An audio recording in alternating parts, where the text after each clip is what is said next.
Assalamualaikum warahmatullahi wabarakatuh. Alhamdulillahilladzi nahmaduhu wa nasta'inu wa nastaghfiruh wa na'udzu billahi min syururi anfusina wa min sayyiati a'malina.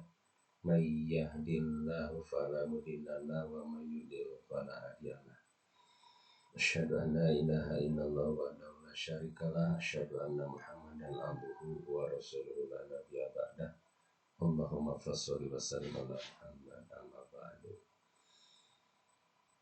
Segala puji tentunya hanya milik Allah Subhanahu wa taala. Salawat beserta salam semoga terlimpah curah kepada junjungan alam yakni habibana wa nabiyana Muhammad Rasulullah sallallahu alaihi wasallam.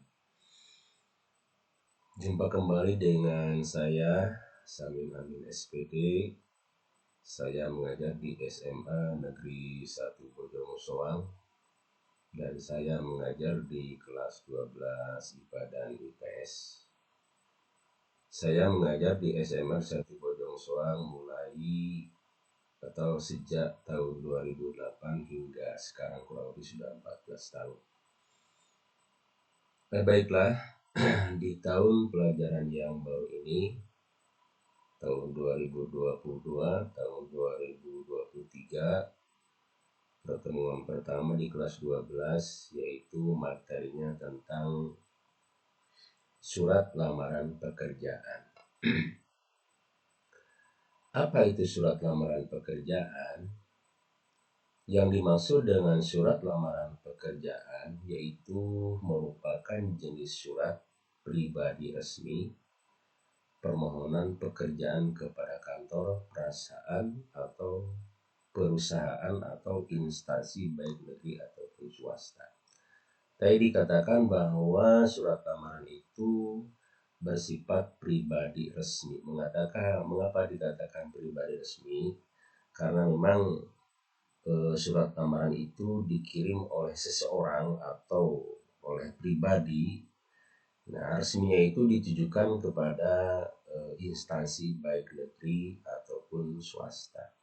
Ya, otomatis kaitan dengan masalah bahasa termasuk penulisan di dalam surat lamaran pekerjaan itu harus mengikuti ejaan yang memang sudah diberlakukan, yaitu kaidah bahasa yang sudah dibakukan.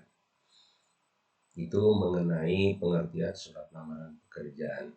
Kemudian fungsi dari surat lamaran pekerjaan yaitu yang pertama sebagai tanda bukti tertulis pengajuan surat permohonan pekerjaan. Kemudian yang kedua sebagai media atau alat komunikasi. Dan yang ketiga sebagai bahan pertimbangan penerimaan pekerjaan. Nah, itu mengenai fungsi surat lamaran pekerjaan. Kemudian apa isi yang harus ada dalam surat lamaran pekerjaan atau isi dari surat lamaran pekerjaan itu? Informasi yang tertulis dalam surat lamaran pekerjaan. Surat lamaran pekerjaan itu berisi permohonan seseorang pelamar pekerjaan agar diterima bekerja di tempat yang dilamar. Nah, adapun sumber mengenai pekerjaan itu harus sesuai surat lamaran yang diajukan. Maksudnya bahasa yang disampaikan di dalam surat lamaran pekerjaan itu harus menyesuaikan, dalam artian dari mana sumber informasi yang kita dapati dari surat lamaran pekerjaan tersebut. Nah, ini berbeda. Ada yang memang sumbernya apa itu dari iklan, contoh di internet ataupun di majalah ya, atau mungkin ada sebuah baliho yang dipasang. Nah, berbeda manakala kita juga mengirimkan surat lamaran pekerjaan yaitu atas inisiatif sendiri. Tentunya bahasa yang digunakan terutama di dalam paragraf pembuka itu akan berbeda. Nah, kita ambil contoh seseorang melamar pekerjaan yaitu sumbernya dari iklan. Maka di sana disampaikan berdasarkan informasi yang saya terima. Nah, contohnya seperti itu ya. Yang saya terima contohnya sumbernya dari media cetak, contoh dari koran, maka sebutkan dari mana sumber informasi yang kita dapati, ya. Jadi tidak langsung. Nah, berbeda hanya kalau kita contohnya inisiatif sendiri langsung saja yang bertanda tangan di bawahnya dan seterusnya. Itu yang membedakannya. Nah, kemudian dalam surat lamaran pekerjaan juga ini perlu diperhatikan sistematika. Apa itu sistematika? Sistematika itu adalah urutan atau susunan yang harus ada di dalam surat lamaran pekerjaan. Apa saja? Nah, yang pertama ini tempat dan tanggal pembuatan surat lamaran pekerjaan. Nah, maksudnya tempat dan tanggal pembuatan surat lamaran pekerjaan itu disesuaikan tempatnya di mana dan tanggal berapa. Nah, kalau contohnya kita mau menyampaikan surat lamaran pekerjaan atau mau melamar pekerjaan ke sebuah perusahaan, lihat perusahaan tersebut itu kapan penerimaannya dan di batas kapan terakhirnya. Nah, itu harus disesuaikan. Contoh penerimanya itu dimulai dari tanggal 9 Agustus, maka otomatis surat tersebut kita buat itu adalah sebelum tanggal 9 Agustus tahun 2022. Contohnya seperti itu, ya. Nah, kemudian di sini ada lampiran dan hal surat. Nah, apa itu lampiran dan hal surat? Lampiran maksudnya adalah dokumen penyerta. Maksudnya dokumen penyerta selain surat lamaran pekerjaan. Nah, dicantumkan di sana contohnya ada 5, ya, ada 5 lampiran. Maka cantumkan di dalam lampiran itu 5 lembar, ya. Atau contohnya karena banyak lebih dari 20 lembar, sebut saja 1 bundel, ya. Nah, kemudian apa itu hal surat? Hal surat itu diisi oleh inti atau isi dari surat tersebut, maka otomatis ini diisi oleh apa? Oleh surat lamaran pekerjaan atau permohonan lamaran pekerjaan. Kemudian yang ketiga, ya, urutan yang ketiga yang harus ada di dalam surat lamaran pekerjaan itu adalah alamat surat.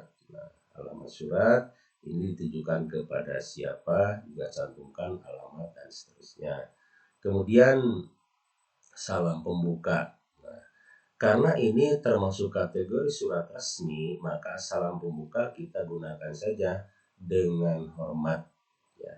Jadi tidak perlu menggunakan kata-kata khusus, contoh assalamualaikum. Nah, mengapa dikatakan demikian? Kita tidak tahu, ya. Contohnya kan tadi dikatakan alamat surat ditujukan kepada sebuah perusahaan, kita tidak tahu, yang mungkin perusahaan tersebut itu latar belakang agamanya apa. Langsung aja ambil di dalam surat salam pembuka itu adalah kalimat-kalimat yang bermakna umum, contoh dengan hormat tadi. Kemudian yang kelima yang harus ada adalah paragraf pembuka, ya. Kemudian paragraf isi, paragraf penutup yang di dalamnya berisi tentang, ya, harapan termasuk juga ucapan terima kasih. Kemudian yang kedelapan salam penutup, ya, dari si pelamar, dan terakhir 9 adalah tanda tangan pelamar dan nama jelas. Nah, kemudian selanjutnya aspek penting, ya, dalam surat lamaran pekerjaan. Nah, aspek-aspek penting yang harus ada dalam surat lamaran pekerjaan terdiri atas pernyataan umum yang disebut dengan tesis dan argumentasi. Nah, pernyataan umum tesis tadi itu berfungsi sebagai informasi awal terkait dengan pekerjaan yang akan dilamar. Nah, sementara itu argumentasi berfungsi menguatkan pernyataan umum tadi yang disebut dengan tesis. Nah, demikian materi, ya, pembuka di tahun pelajaran 2022-2023 ini di pemulai surat lamaran pekerjaan. Mudah-mudahan bermanfaat. Terima kasih. Assalamualaikum warahmatullahi wabarakatuh.